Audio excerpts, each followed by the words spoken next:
Seigneur soit avec vous. Et avec votre esprit. Évangile de Jésus-Christ selon saint Luc. Gloire à toi, Seigneur.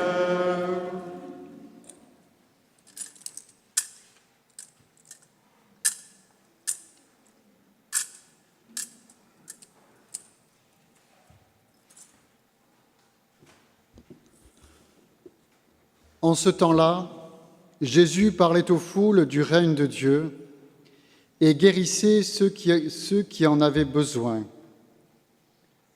Le jour commençait à baisser.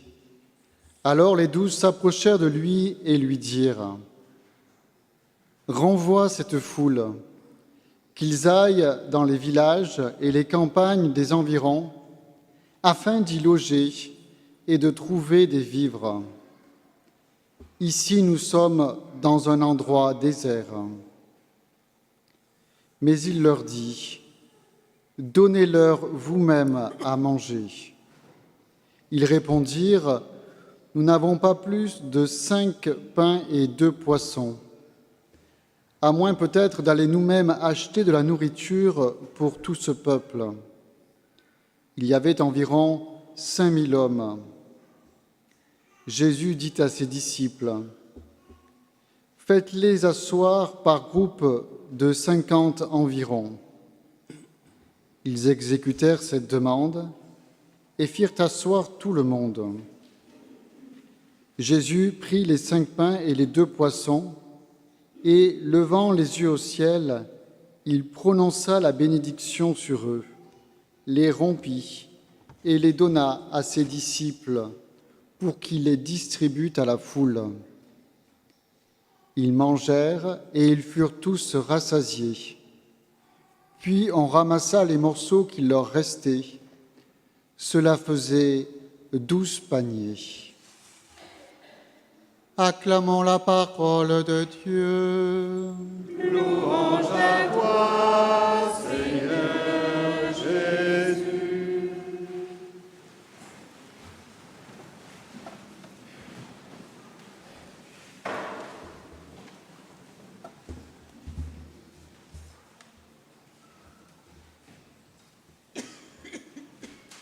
Nous venons de l'entendre, Jésus nourrit la foule qui s'est rassemblée autour de lui et de ses disciples. Mais cela n'est pas simplement un événement du passé.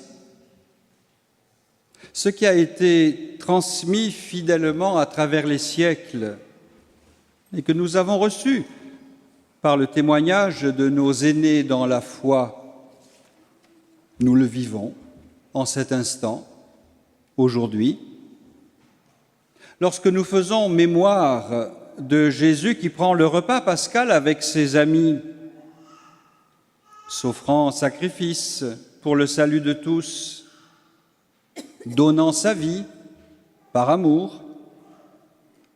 Nous ne nous contentons pas de décrire une situation d'autrefois, d'évoquer un geste ou simplement un discours de Jésus, ni même d'entretenir le souvenir d'un simple événement du passé. Faire mémoire, célébrer le mémorial, c'est proclamer les merveilles que Dieu a accomplies et continue d'accomplir pour nous. Dans la célébration liturgique de ces événements, ils deviennent d'une certaine façon présents et actuels.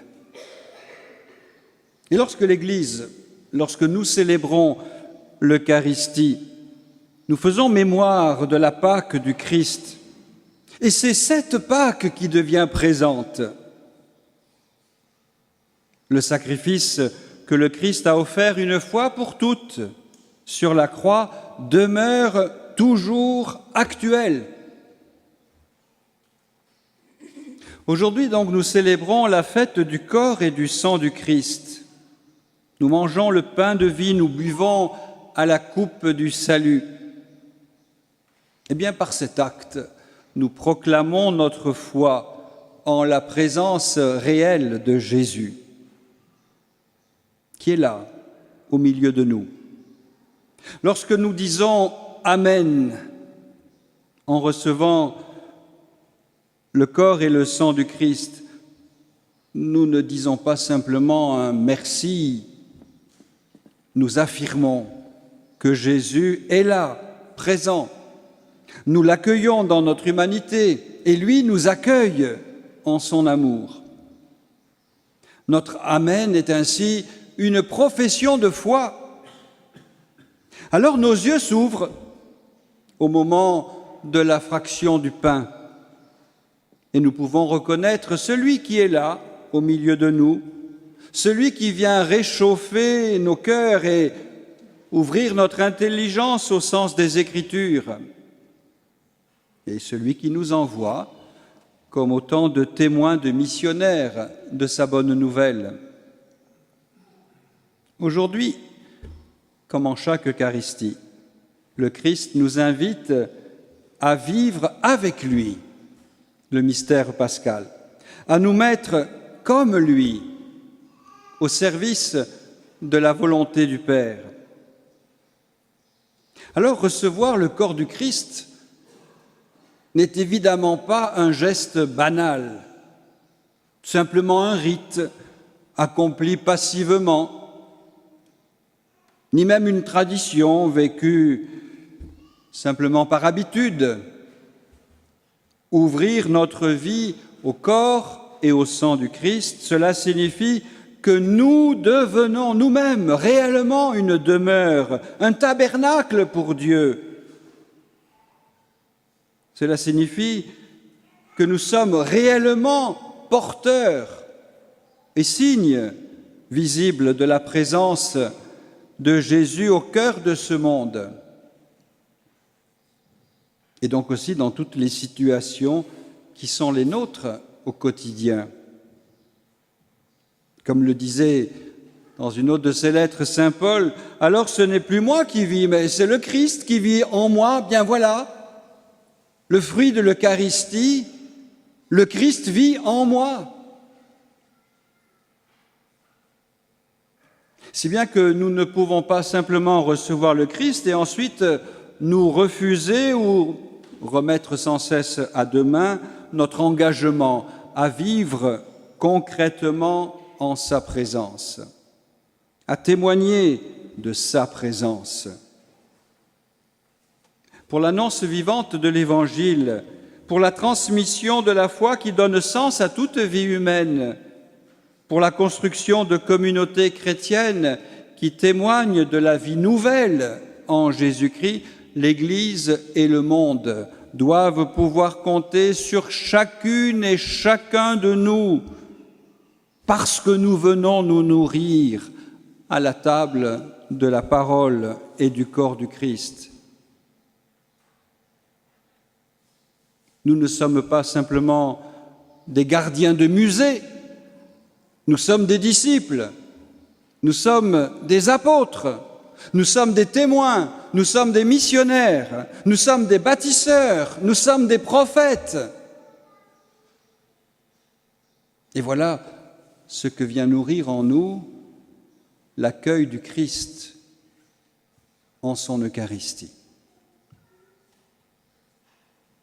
Et aujourd'hui, c'est justement à nous, puisque nous sommes ses disciples, que Jésus s'adresse en disant « Donnez-leur vous-même à manger ». Alors prenons peut-être au sérieux cette mission, cette responsabilité.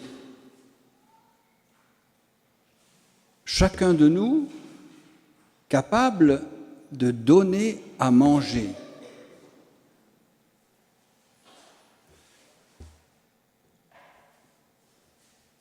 Autour de nous, beaucoup meurent de faim, par manque du pain quotidien, mais aussi par manque d'amour, par manque d'accueil, par manque d'écoute, par manque de reconnaissance, par manque d'un regard fraternel. Autour de nous, beaucoup ignorent que Dieu est un Père riche en tendresse et en amour, et que les bras de ce Père sont toujours ouverts, disponibles pour accueillir tous ces enfants, quel qu'ait pu être leur chemin de vie. Beaucoup autour de nous n'ont pas encore entendu les paroles de l'Évangile et peut-être n'ont pas encore rencontré celui ou celle qui pourrait conduire vers le Christ. Autour de nous, beaucoup sont blessés dans leur humanité et n'ont pas fait l'expérience d'un amour qui est source de compassion, de communion et qui soit lien d'unité. Donnez-leur vous-même à manger.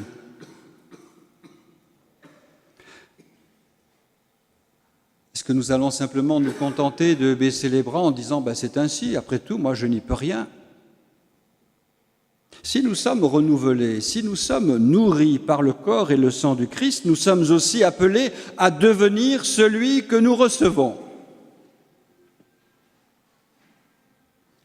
Ce qui signifie que si nous sommes vraiment ses disciples et ses apôtres, le Christ doit pouvoir compter sur nous.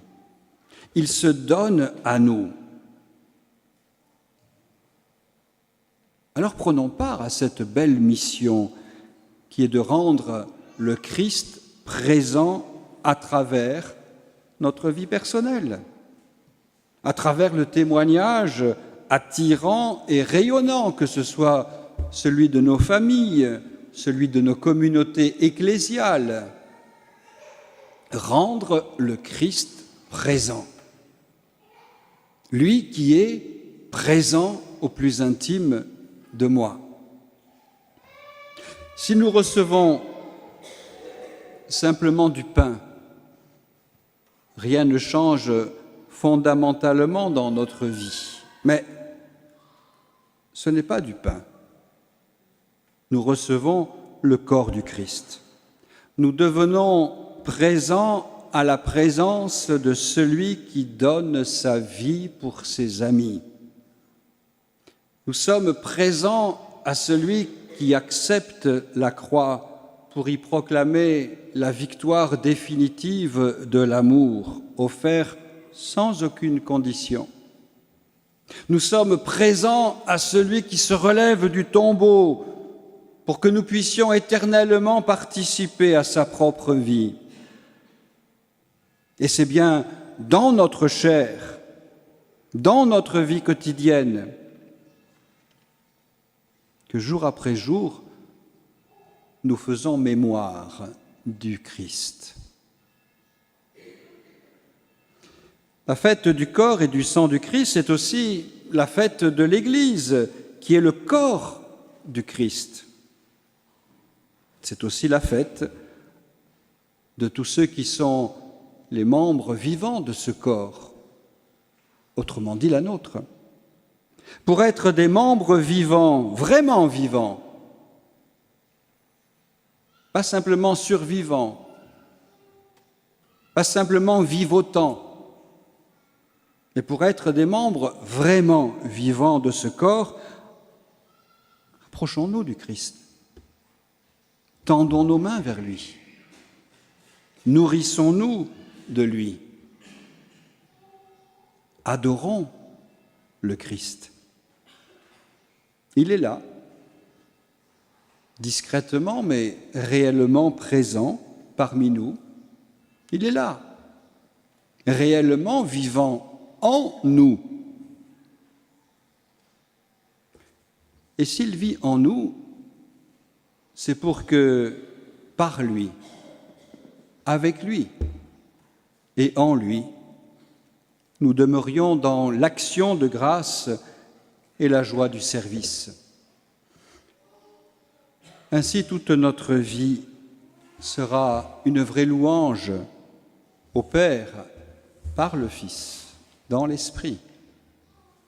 Amen.